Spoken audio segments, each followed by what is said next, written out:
நாமத்துக்கு மகிமை உண்டாவதாக.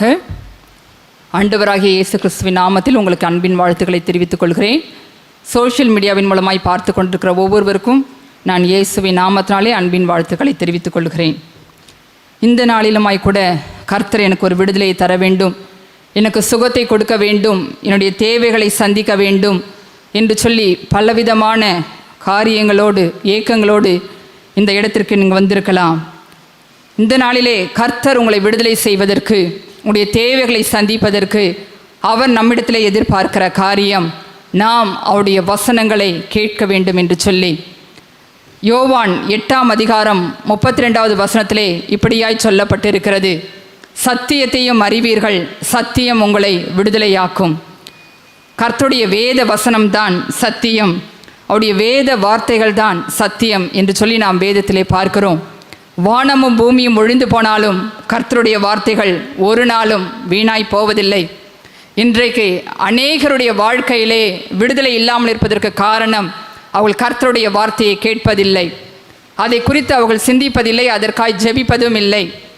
ஏனோ தானோவென்று கர்த்தருடைய வார்த்தையை கேட்கிறது நிமித்தம் கர்த்தர் அவருடைய வாழ்க்கையிலே சில காரியங்களை சொல்லியிருந்தாலும் அது நடைபெற முடியாமல் தடைபட்டு காணப்படுகிறது.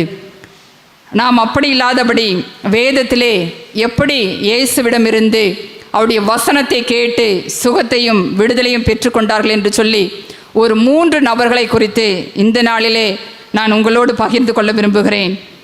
அவர்கள் கர்த்தருடைய வசனத்தை கேட்டபடியினாலே அவளுக்கு பிசாசின் பிடியிலிருந்து விடுதலை கிடைத்தது, வியாதி நீங்கினது, அவருடைய தேவைகள் சந்திக்கப்பட்டது. அதை குறித்து நாம் இந்த நாளிலே தியானிக்கலாம். முதலாவதாக லூக்கா 13ஆம் அதிகாரம் 10 முதல் 16 வரையுள்ள வசனங்களை நாம் வாசிக்க கேட்கலாம். இந்த வசனங்களிலே இப்படியாய் சொல்லப்பட்டிருக்கிறது, இயேசு தேவாலயத்திலே உபதேசம் பண்ணி கொண்டிருந்தார். ஜனங்கள் எல்லாரும் அவரை தேடி தேவாலயத்திற்கு வந்திருந்தார்கள், அவருடைய உபதேசத்தை கேட்கும்படி தேவாலயத்திற்கு வந்திருந்தார்கள். அந்த இடத்திலே 18 வருடமாய் ஒரு ஸ்திரீ, பலவீனப்படுத்தும் ஆவியை கொண்ட ஒரு ஸ்திரீயும் அந்த தேவாலயத்திற்கு வந்திருந்தாள். அவள் எவ்வளவும் நிமிரக்கூடாத கூனியாய் இருந்தாள் என்று சொல்லி நாம் வேதத்திலே பார்க்கிறோம். அந்த ஸ்திரீ ஒரு மிகுந்த வேதனையின் மத்தியிலே பிசாசினாலே கட்டப்பட்டவளாய் 18 வருடங்களாய் மிகுந்த வேதனையோடு அந்த தேவாலயத்திற்கு வந்திருப்பார்கள். அவர்கள் வந்து கர்த்தருடைய வசனத்தை கேட்டிருந்திருப்பார்கள். அதனால்தான் இயேசு அந்த தேவாலயத்தில் இருந்த பல பேர் வந்திருக்கக்கூடும், ஆனால் அந்த ஸ்திரீயை அவர் விடுதலை செய்வதற்கு காரணம், அவள் தேவனுடைய வார்த்தையை கேட்கும்படியாய் ஆவலோடு வந்திருந்தாள். அவளுடைய விசுவாசத்தை கர்த்தர் கண்டார். விசுவாசம் கேள்வியினாலே வரும், கேள்வி தேவனுடைய வசனத்தினாலே வரும் என்று சொல்லி வேத வசனம் சொல்லுகிறது. நாம் வேத வசனங்களை கேட்கும் பொழுது, வாசிக்கும் பொழுது, தியானிக்கும் பொழுது நமக்குள்ளாய் விசுவாசம் வரும். அந்த விசுவாசத்தோடு நாம் ஜெபிக்கும் பொழுது கர்த்தர் நம்முடைய தேவைகளை சந்திப்பதற்கு அவர் வல்லமையுள்ளவராய் இருக்கிறார். இந்த ஸ்திரீயுமாய் கூட அவர் அவருடைய போதகத்தை கேட்கும்படியாக தேவாலயத்திற்கு வந்தார் என்று சொல்லி நாம் பார்க்கிறோம். அந்த ஸ்திரீயை இயேசு பார்க்கிறார்.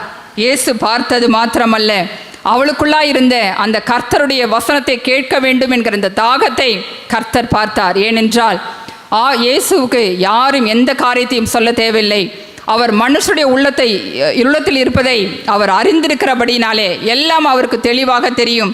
அதனால்தான் இயேசு அந்த ஸ்திரீயை கண்டு தம்மிடத்திலே அழைக்கிறார். உடனே அந்த ஸ்திரீ இயேசுவிடத்தில் வரும்பொழுது இயேசு அவள் மேல் தமது கைகளை வைத்தார்.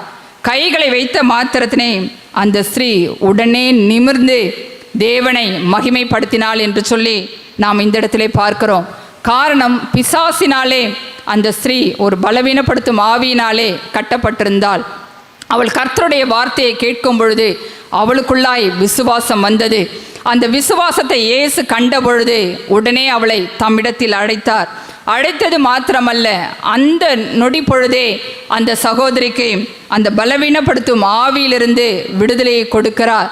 கொடுத்த உடனே ஒன்றும் சொல்லவில்லை, கர்த்தர் அவள் மீது தமது கைகளை வைத்தார். உடனே அவள் நிமிர்ந்து நின்றாள் என்று சொல்லி நாம் வேதத்திலே பார்க்கிறோம்.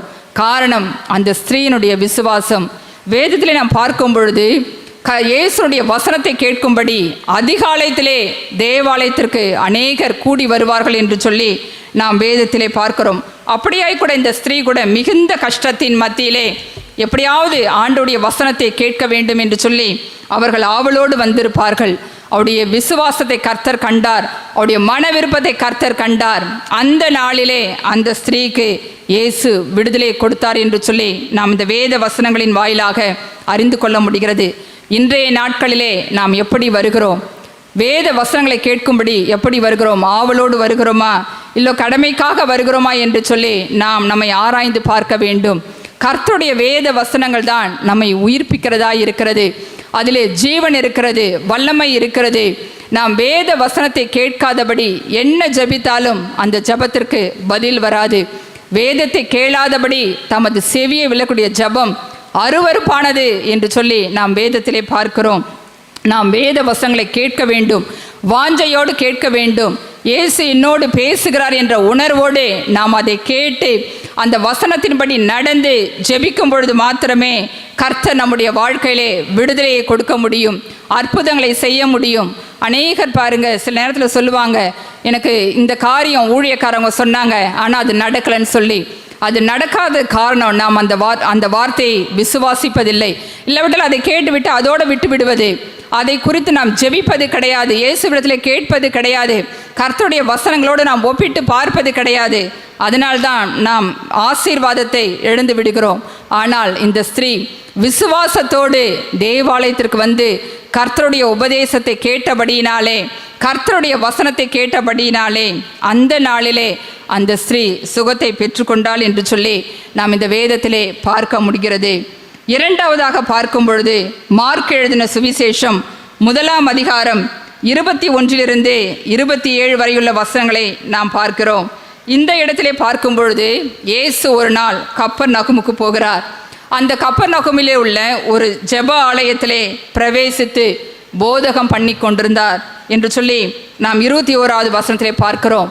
அந்த கப்பர்நகூமிலே ஜெப ஆலயத்திலே இயேசு போதகம் பண்ணி கொண்டிருந்த பொழுது அந்த இடத்துல அவருடைய போதகத்தை கேட்கும்படி திரளான ஜனங்கள் வந்திருந்தார்கள். அந்த ஜெப ஆலயத்திலே அசுத்த ஆவியுள்ள ஒரு மனுஷனும் வந்திருந்தான். அவன் இயேசுவை பார்த்த பொழுது அவனுக்குள்ளாயிருந்த அசுத்த ஆவிகள் அலறத் தொடங்கினது. அந்த அசுத்த ஆவிகள் சொல்லுகிறது, நசரேயனாகிய இயேசுவே, எங்களுக்கும் உமக்கும் என்ன? எங்களை கெடுக்கவா வந்தீர்? உம்மை இன்னார் என்று அறிவேன், நீ தேவனுடைய பரிசுத்தர் என்று சத்தமிட்டான். இந்த அசுத்தாவியுள்ள பிடித்த மனிதன் அவன் சொல்லுகிறான், இயேசுவை பார்த்த உடனே அவனுக்குள்ளாக இருந்த அசுத்தாவிகள் சொல்லுகிறது, அவன் எனக்கும் உமக்கும் என்ன என்று சொல்லி கேட்கவில்லை, எங்களுக்கும் உமக்கும் என்ன. அவனுக்குள்ளாய் அநேக பிசாசுகள் இருந்திருக்கக்கூடும் என்று சொல்லி நான் நம்புகிறேன். அதனால்தான் அவன் சொல்லுகிறான், எங்களுக்கும் உமக்கும் என்ன?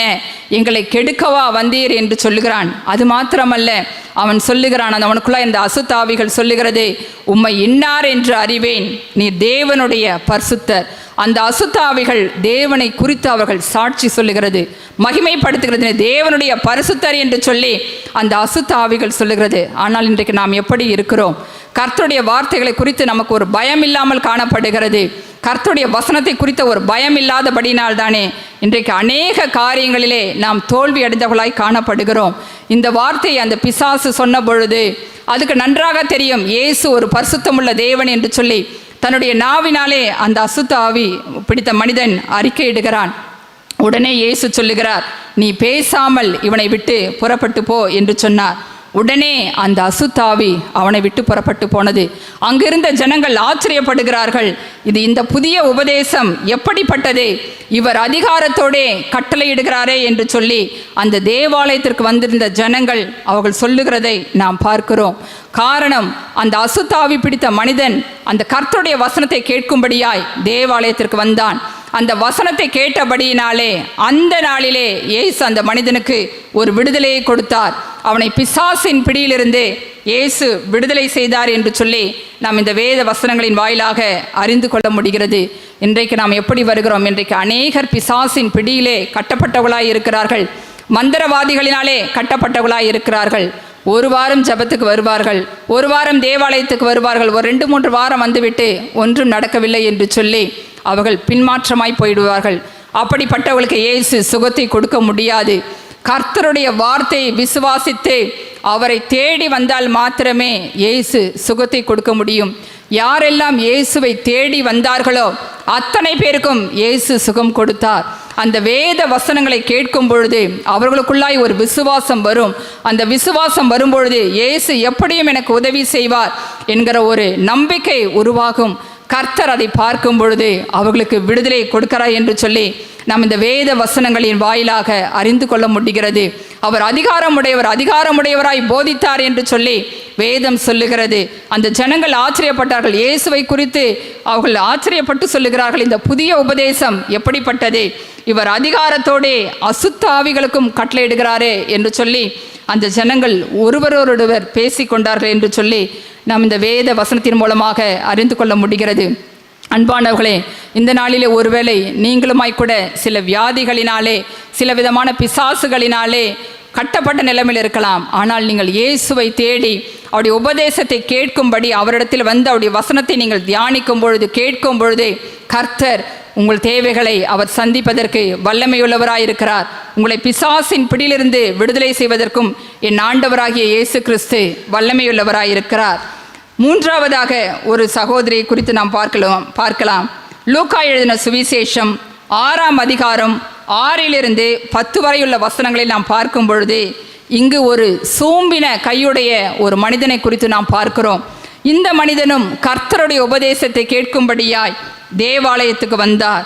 6 நாம் பார்க்கலாம். 6வது வசனத்திலே, வேறொரு ஓய்வு நாளிலே அவர் ஜெப ஆலயத்தில் பிரவேசித்து உபதேசித்தார். அங்கே சூம்பின வலது கையுடைய ஒரு மனுஷன் இருந்தான். பாருங்க, அவனுடைய வலது கை சூம்பினதாய் இருக்கிறது. அந்த மனுஷன் தேவாலயத்துக்கு வந்திருக்கிறான். கர்த்தருடைய வசனத்தை கேட்கும்படியாய், கர்த்தருடைய வார்த்தையை கேட்கும்படியாய் அந்த மனிதன் வந்திருந்தான்.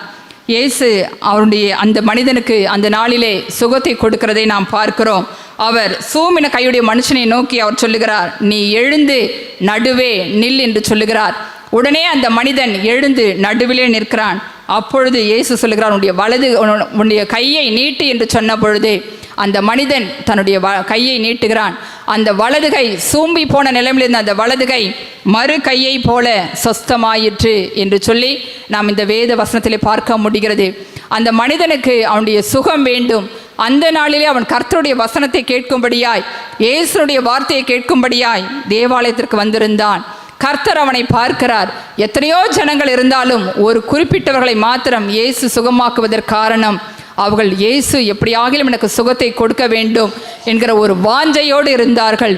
அவர்களுக்கு விருப்பம் இருந்தபடியினாலே அவர்கள் கர்த்தருடைய வார்த்தையை அவர்கள் ஆழ்ந்து கவனித்திருக்கக்கூடும். அதனால்தான் கர்த்தர் அவர்களை அறிந்து அவர்களுக்கு விடுதலை கொடுக்கிறார் என்று சொல்லி நாம் பார்க்கிறோம். இயேசு அநேக இடங்களிலே அநேக அற்புதங்களை செய்தார்.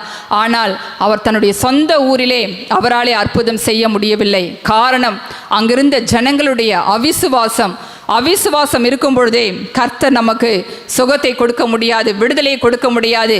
நாம் ஜெபித்த காரியங்களுக்கு பதிலை பெற்றுக்கொள்ள முடியாது.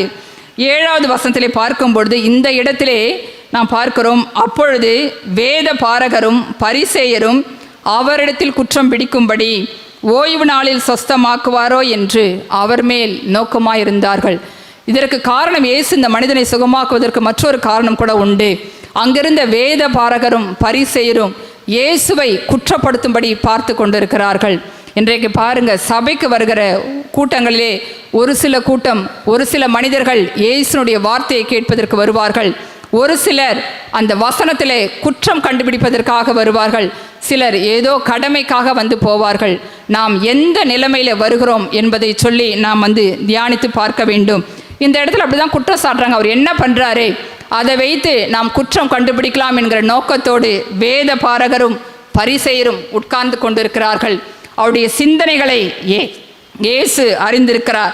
அதனால்தான் அவர் சொல்லுகிறார், ஓய்வு நாட்களில் நன்மை செய்வதோ தீமை செய்வதோ, ஜீவனை காப்பதோ ஜீவனை அழிப்பதோ எது நியாயம் என்று சொல்லி அந்த எல்லா ஜனங்களையும் அவர் பார்க்கிறார். ஏனால் அந்த பரிசேயுடைய உள்ளத்திலே, அவருடைய வேத பாரகருடைய உள்ளத்திலே இயேசுவை குறித்து அவர் எப்படியாகிலும் அவரை குற்றப்படுத்தி அவருக்கு ஏதாவது ஒரு பிரச்சனை உண்டாக்க வேண்டும் என்கிற நோக்கத்தோடு இருந்தார்கள். அந்த நோக்கத்தை இயேசு அறிந்திருந்தபடினாலே அந்த சொல்லிதான் அவர் அந்த மனிதனுக்கு சுகத்தை கொடுக்கிறார் என்று சொல்லி நாம் பார்க்கிறோம். இன்றைக்கு நாம் எப்படிப்பட்ட நிலைமையிலே நாம் கர்த்தருடைய வார்த்தையை கேட்பதற்கு வருகிறோம், அதை நாம் சற்று தியானித்து பார்க்க வேண்டும். குற்றம் கண்டுபிடிக்கிற நோக்கத்தோடு வந்தால் கர்த்தரிடத்திலிருந்து அற்புதத்தை பெற்றுக்கொள்ள முடியாது. கடமைக்காக நாம் வந்தால் கர்த்தரிடத்திலிருந்து அற்புதத்தை பெற்றுக்கொள்ள முடியாது. நாம் உண்மையாகவே கர்த்தருடைய வார்த்தையை கேட்டு அதன்படி நாம் கீழ்ப்படிய வேண்டும். கர்த்தருடைய வேத வசனங்கள், கர்த்தருடைய உபதேசம் வார்த்தையானது உபதேசத்துக்கும் கடிந்து கொள்ளுதலுக்கும் சீர்திருத்தலுக்கும் நீதியை படிப்பிக்குதலுக்குமாய் இருக்கிறது என்று சொல்லி 2 தீமோத்தேயு 3:16 நாம் பார்க்கிறோம். வேத வாக்கியங்கள் எல்லாம் தேவ ஆவினாலே அருளப்பட்டிருக்கிறது. நாம் அந்த வார்த்தையை விசுவாசிக்க வேண்டும். கர்த்தருடைய வார்த்தையை விசுவாசிக்க வேண்டும். நமக்கு ஆசீர்வாதமாக இருந்தால் அந்த வார்த்தையை மாத்திரம் நாம் எடுத்துக்கொள்வோம். அது உபதேசமாக கடிந்து கொள்ளுதலாக நம்மை திருத்துகிற வார்த்தைகளாக வந்தால் உடனே நாம் அதை ஏற்றுக்கொள்வதில்லை. அதை நாம் புறம் தள்ளி போகிறோம். அதனால்தான் நம்முடைய ஆசீர்வாதம் சில நேரங்களிலே தடைபட்டு காணப்படுகிறது. கடந்த 4 நாட்களுக்கு முன்பாக ஒரு அருமையான சகோதரி தொலைபேசியில் என்னோடு பேசினார்கள். அவர்கள் நாங்கள் யூடியூப்பில் சகோதரிய செய்திகளை பார்த்தோம் என்று சொல்லி சில செய்திகளை சொல்லி கொண்டு வந்தார்கள். சொல்லி கொண்டு வந்து அவர்கள் ஒவ்வொரு செய்தியிலையும் அதில் எது அவங்களுக்கு கர்த்தர் அவர்களோடு பேசினாரோ அது அவங்களுக்கு ஊண்டிங்காக இருந்திருக்கிறது. அந்த வார்த்தையை மட்டும் எடுத்துக்கொண்டு இது இப்படி சொல்லியிருக்கீங்க, இது எப்படி இருக்கும் அப்படி இருக்கும்னு சொல்லி கேட்டுட்டு இருந்தாங்க. நான் சொன்னேன், எல்லாம் கர்த்தருடைய வார்த்தைகள். நீங்கள் அதை விசுவாசித்தால்தான் கர்த்தர் உங்களுக்கு அற்புதம் செய்ய முடியும். நீங்கள் இப்படி குற்றம் கண்டுபிடித்து கொண்டிருந்தால் கர்த்தர் நிச்சயமாக உங்களுடைய வாழ்க்கையிலே ஒரு காரியத்தையும் செய்ய முடியாது என்று சொல்லி நான் சொன்னேன். அவர்கள் சொன்னார்கள், நான் அந்த ஊழியத்திற்கு கொடுத்தேன், இவ்வளவு கொடுத்தேன், அதை கொடுத்தேன், என்னுடைய பிள்ளைகளை இந்த திட்டத்தில் சேர்த்தேன், எல்லாம் செய்தேன் என்று சொல்லி ஒரு பெரிய பட்டியலிட்டார்கள். நான் சொன்னேன், இதையெல்லாம் நீங்கள் யாருக்கு செய்தீர்கள் என்று சொல்லி கேட்டேன். அவர்கள் இயேசுக்கு தான் செய்து. அப்புறம் இயேசுக்கு செய்துன்னு சொல்லிட்டு நீங்கள் இந்த மாதிரி சொல்லிட்டு இருந்தா அப்புறம் எப்படி உங்களுடைய வாழ்க்கையில் ஆசீர்வாதம் வரும்? முதல்ல நீங்கள் குறை சொல்கிறத நிறுத்துங்க. நீங்கள் ஆண்டவருக்காக கொடுக்குறீங்க, ஆண்டவருக்காக தான் செய்தீங்க. அதை செஞ்சுட்டு ஊழியக்காரனுக்கு கொடுத்தேன்னு சொல்லிட்டு இருந்தா ஊழியக்காரர்கள் அவர்கள் தவறு செய்திருந்தால் அவர்கள் கர்த்தருக்கு கணக்கு கொடுக்க போகிறார்கள். நீங்கள் போய் அவருடைய தவறுகளுக்காக நீங்கள் என்ன கர்த்தரத்தில் கணக்கு கொடுக்க போறீங்களான்னு கேட்டேன். அவங்க இல்லை சிஸ்டர் அப்படின்னாங்க. பின்ன எதுக்கு நீங்கள் இப்படி பேசிட்டு இருக்கீங்க? உங்களுடைய கணவர் தவறி போகும்பொழுதே நீங்கள் ஜெபித்திருக்க வேண்டும், அதை செய்யவில்லை. 3 பிள்ளைகளும் தவறி போய்விட்டார்கள் என்று சொல்லுகிறீர்கள். அதற்காக நீங்கள் ஜெபித்தீர்களா? உபவாசம் இருந்து ஜெபித்தீர்களா? கர்த்தருடைய வார்த்தை சொல்லியிருக்கிறதே, ஆண்டவரே உங்களுடைய வார்த்தையின்படி என் கணவரை ரட்சியும், என் பிள்ளைகளை ரட்சியும் என்று நீங்கள் என்றைக்காவது ஜெபித்தீர்களா என்று கேட்டேன். இல்லை சிஸ்டர், நான் அந்த ஊழியத்துக்கு எழுதி போட்டேன். எந்த ஊழியத்துக்கு எழுதி போட்டாலும் ஊழியக்காரர்கள் ஜெபம் பண்ணுவாங்க. உங்களுடைய தேவைகளுக்காக நீங்கள் ஜெபித்தால் மாத்திரமே இயேசு அற்புதம் செய்வார். உங்கள் ஒருத்தருக்கு மாத்திரம்தான் ஊழியக்காரர்கள் ஜெபித்து கொண்டிருக்க முடியுமா என்று சொல்லி நான் அவர்களோடு பேசினேன். இல்லை, நான் ஒரு பெரிய பொறுப்பில் நான் எச்சமாக இருக்கிறேன், அதனால் என்னால் ஜெபம் பண்ண முடியல. நான் சொல்ல, நீங்கள் எந்த பொறுப்பில் இருந்தாலும் உங்களுடைய தேவைகளுக்காக நீங்கள் ஜெபித்து நீங்கள் கர்த்தருடைய வார்த்தையை வைத்து கொண்டு நீங்கள் விசுவாசத்தோடு கேட்கும் பொழுது மாத்திரமே இயேசு உங்களுக்கு அற்புதம் செய்ய முடியும். அதை விட்டு நீங்கள் ஊழியக்காரரை குறை சொல்லிக்கொண்டு இயேசுக்கு இவ்வளோ கொடுத்தேன் அவ்வளோ கொடுத்தேன்னு சொல்லியிருந்தா நிச்சயம் உங்களுக்கு ஆண்டவர் விடுதலையே கொடுக்க மாட்டார். முதலாவது நீங்கள் மனம் திரும்புங்க. மனம் திரும்பி கர்த்தரிடத்தில் ஒப்புரவாகுங்கள். இதுவரைக்கும் நீங்கள் செஞ்சதெல்லாம் போகும். இனிமேலாவது ஆண்டவரே உங்களுடைய வார்த்தையின்படி நான் நடக்கிறேன், இந்த வார்த்தையின்படி எனக்கு அற்புதம் செய்யுங்க என்று சொல்லி நான் கேட்டேன். அவளை ஒரு விக்கிரகத்துக்கு போகிறவர்கள் பாருங்க, அவங்க எவ்வளவோ கொடுக்குறாங்க, கொண்டு போய் அந்த விக்கிரகத்துக்கு கொட்டுறாங்க. ஒரு மனுஷன் கூட நான் இவ்வளவு கொடுத்தேன்னு சொல்லவே மாட்டாங்க. ஆனால் தேவனுடைய பிள்ளைகள் தான் நான் இவ்வளோ கொடுத்தேன் அவ்வளோ கொடுத்தேன்னு சொல்லிட்டு இருக்கீங்க. அவங்க சொல்கிறாங்க, நான் கோடிக்கணக்கில் கொடுத்தேன். நீங்கள் கோடிக்கணக்கில் யாருக்கு கொடுத்தீங்கன்னு கேட்டேன். நான் கொஞ்சம் நேரம் அமைதியாக இருந்தாங்க. கர்த்தருக்கு தான் சிஸ்டர் கொடுத்தேன். நீங்கள் கர்த்தருக்கு கொடுத்தீங்க, சந்தோஷம். ஆனால் நீங்கள் அதன்படி நடக்கலை, கர்த்தருடைய வார்த்தைகளின்படி நடக்கலை. அதை சொல்லிட்டு பெரிய பெரிய ஊழியக்காரர்கள் பேரையெல்லாம் சொன்னாங்க. எல்லா ஊழியக்கார பேரையும் சொல்லி முடிச்சுட்டாங்க.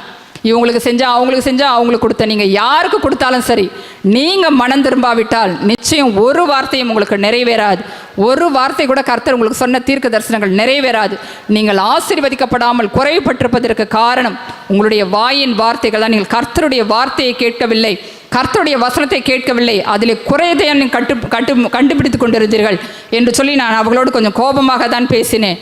அப்பொழுது அந்த சிஸ்டர் கொஞ்சம் நேரம் பொறுத்து சொன்னாங்க, ஆமாம் சிஸ்டர், நான் இது வரைக்கும் நான் அதை செய்யலை, இனிமேல் நான் சரி. நான் சொன்னேன், இப்போ கூட உங்களுக்கு எல்லாம் முடிந்து போகவில்லை.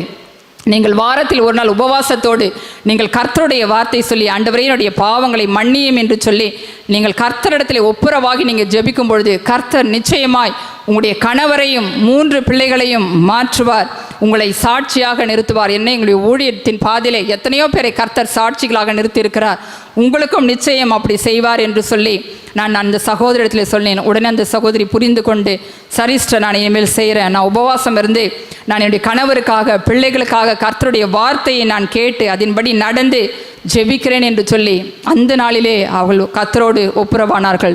இன்றைக்கு அந்த சகோதரியைப் போலதான் நம்முடைய வாழ்க்கையும் நடந்து கொண்டிருக்கிறது. எல்லாவற்றையும் நாம் மற்ற ஊழியக்காரர்கள் மேலே, இயேசுவின் மேலே பழி சொல்லிட்டு நம்ம அப்படியே உண்மையாக இருந்த மாதிரி நம்ம நடந்து கொள்வோம். அதனால்தான் சில நேரங்களிலே நம்முடைய ஆசீர்வாதங்கள் தடைபட்டு போவதற்கு காரணம் அதுதான். கர்த்தர் சொன்ன வாக்கு தத்தங்கள், தீர்க்க தரிசனங்கள் நிறைவேறாமல் போவதற்கு கர்த்தர் அல்ல, ஊழியக்காரர்கள் அல்ல, நாம் கர்த்தருடைய சித்தத்தின்படி நடக்காதபடினாலே நம்முடைய ஆசீர்வாதத்தை நாம் இழந்து போகிறோம். பாருங்க, அப்படிதான் இந்த ஜனங்களுமாய் கூட இருக்கிறார்கள். ஆனால் கர்த்தரை நம்பி விசுவாசத்தோடு இந்த 3 பேரையும் கர்த்தர் சுகமாக்கினார். காரணம், அவள் கர்த்தருடைய வார்த்தை உண்மையாய் விசுவாசித்திருப்பார்கள், உண்மையாய் கேட்டிருப்பார்கள். அதனால்தான் அந்த தேவாலயத்தில் எத்தனையோ பேர் இருந்திருக்கக்கூடும், ஆனால் இந்த 3 பேரை மாத்திரம் கர்த்தர் சுகமாக்குகிறார் என்று சொல்லி நாம் வேத வசனங்களின் வாயிலாக அறிந்து கொள்ள முடிகிறது. எனக்கு அன்பான சகோதரனே, சகோதரியே, இந்த நாளிலுமாய் கூட நாம் நம்முடைய இருதயத்தை கர்த்தருக்கு நேராய் திருப்புவோம்.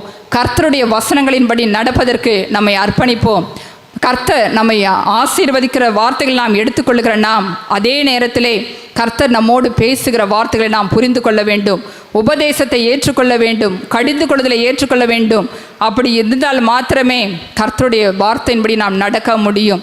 நாம் நம்முடைய மன விருப்பத்தின்படி நடந்து கொண்டு இயேசு என்னை ஆசீர்வதிக்கவில்லை என்று சொன்னால் நாம் நம்மை தாமே ஏமாற்றிக் கொள்ளுகிறவர்களாக இருக்கிறோம். இந்த நாளிலே நாம் அப்படி இராமல் முதலாவது நம்முடைய வாழ்க்கையை கர்த்தருக்கு ஒப்பு கொடுப்போம்.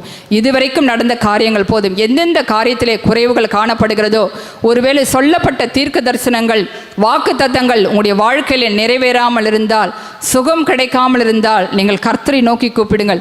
ஆண்டவரே, உங்களுடைய வார்த்தைக்கு நான் செவி கொடுக்கிறேன், சத்தியம் உங்களை விடுதலையாக்கும் என்று சொன்னீரே, இந்த வேத வசனத்தின்படி என்னை விடுதலையாக்கும் என்று சொல்லி நாம் உண்மையாய் கர்த்தரிடத்திலே மனம் திரும்புவோம் என்று சொன்னால், கர்த்தர் இந்த நாளிலே நம்மை மன்னித்து நம்முடைய தேவைகளை சந்தித்து நமக்கு கொடுத்த வாக்குத்தத்தத்தை அவர் நிறைவேற்றி கொடுப்பதற்கு அவர் வல்லமை உள்ளவராய் இருக்கிறார்.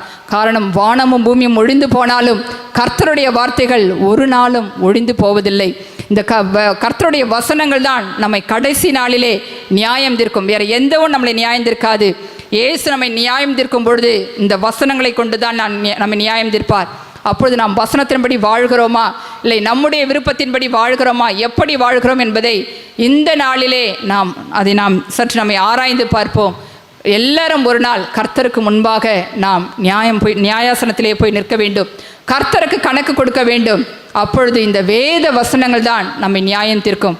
எனவே அதை குறித்த ஒரு பயம் உள்ளவர்களாய் கர்த்தருடைய வார்த்தையின் மீது ஒரு பக்தியோடு பயத்தோடு நாம் கர்த்தரை தேடும் பொழுது கர்த்தர் இந்த நாளிலே நம்முடைய பாவங்களை மன்னித்து, நாம் தெரியாமல் செய்த பாவங்களை மன்னித்து, நம்முடைய அவிசுவாச குறைவுகளை கர்த்தர் மாற்றி நம்முடைய தேவைகளை சந்திப்பார், நமக்கு விடுதலையை கொடுப்பார். எந்தெந்த காரியங்கள் குறைவுபட்டு காணப்படுகிறதோ அந்தந்த காரியங்களை கர்த்தர் வருகிற நாட்களிலே நிறைவேற்றி ஆசீர்வதித்து நம்மை உயர்த்துவார். நாம் இந்த நாளிலே கர்த்தருடைய வசத்தை கேட்பதற்கு, அதன்படி நடப்பதற்கு நம்மை ஒப்பு கொடுப்போம். அப்பொழுது கர்த்தர் நம்மை விடுதலை செய்வார். கர்த்தர் தாமே இந்த வசனங்களை ஆசீர்வதிப்பாராக. ஆமென். நாம் ஜெபிக்கலாம். அன்பின் பரலோக பிதாவே, நன்றியோடு துதிக்கிறேன் ஆண்டவரே, ஸ்தோத்திரிக்கிறேன் ஐயா. சத்தியத்தை அறிவீர்கள், சத்தியம் உங்களை விடுதலையாக்கும் என்று சொன்னீரே அப்பா. உம்முடைய வேத வசனங்கள் தான் ஆண்டவரே சத்தியம், உம்முடைய வார்த்தைகள் தான் ஆண்டவரே சத்தியம். அந்த வார்த்தையை நாங்கள் விசுவாசிக்கிறோம் ஆண்டவரே, உம்முடைய வல்லமையை நாங்கள் விசுவாசிக்கிறோம் ஆண்டவரே. தகப்பனை, இந்த நாளிலுமாய் கூட ஆண்டவரே, நாங்கள் ஆண்டவரே உம்முடைய வார்த்தைக்கு கீழ்ப்படியாமல் இந்த நாட்கள் உண்டு, உம்முடைய வசனத்தின்படி நடக்காமல் இந்த நாட்கள் உண்டு ஆண்டவரே. எல்லாவற்றையும் மன்னித்து என் தேவனாகிய கர்த்தர் இந்த நாளிலே ஆண்டவரே உம்முடைய சித்தத்துக்கு ஆண்டவரே உம்முடைய வார்த்தைக்கு யாரெல்லாம் கீழ்ப்படிவதற்கு தங்களை அர்ப்பணிக்கிறார்களோ என் தேவனாகிய கர்த்தர் ஆண்டவரே நீர் அவர்களை தொடுவீராக ஆண்டவரே. அவருடைய பாவங்கள் அக்கிரமங்களை மன்னித்து ஆண்டவரே நீர் தடைப்பட்டிருக்கிற காரியங்களை நீர் இந்த நாளிலே நிறைவேற்றி கொடுங்க ஆண்டவரே. தடைகளை தகர்க்கிற தேவன் நீர் ஆண்டவரே. உம்முடைய பிள்ளைகளுடைய விசுவாசத்தை பார்த்து ஆண்டவரே நீர் அவளை உயர்த்தும்படியாய் நான் ஜெபிக்கிறேன் ஆண்டவரே. எந்தெந்த காரியங்களிலே குறைவுகள் காணப்படுகிறதோ, எந்தெந்த காரியங்களிலே தடைகள் காணப்படுகிறதோ, வியாதினாலே கஷ்டப்படுகிறார்களோ அப்பா நீர் மனம் இறங்குவீராக. எப்படி ஆண்டவரே இந்த பிள்ளைகளுக்கு பிசாசின் பிடியிலிருந்து விடுதலையை கொடுத்தீரோ, சுகத்தை கொடுத்தீரோ, அதே போல ஆண்டவரே உம்முடைய பிள்ளைகளுக்கு இந்த நாளிலே ஒரு சுகம் இயேசுவின் நாமத்தினாலே உண்டாகும்படியாய் நான் ஜெபிக்கிறேன் ஆண்டவரே. அப்பா, உம்மை நோக்கி உண்மையாய் கூப்பிடுகிற பிள்ளைகளுக்கு என் தேவனாகிய கர்த்தர் அவருடைய மன விருப்பத்தை நிறைவேற்றி கொடுங்க ஆண்டவரே. பாவங்களை மன்னித்து ஆண்டவரே நீர் கிருபை செய்வீராக. ஆண்டவரே, நீர் அப்படியே செய்து உம்முடைய வார்த்தையின்படி ஆண்டவரே நீர் அவர்களை விடுதலையாக்கி உமக்கென்று சாட்சியாய் நிறுத்துங்க. நீர் அப்படியே செய்ய போகிறபடினால் உமக்கு நன்றி ஆண்டவரே. இயேசு கிறிஸ்துவின் வல்லமையுள்ள நாமத்தில் ஜெபிக்கிறேன் நல்ல பிதாவே, ஆமேன்.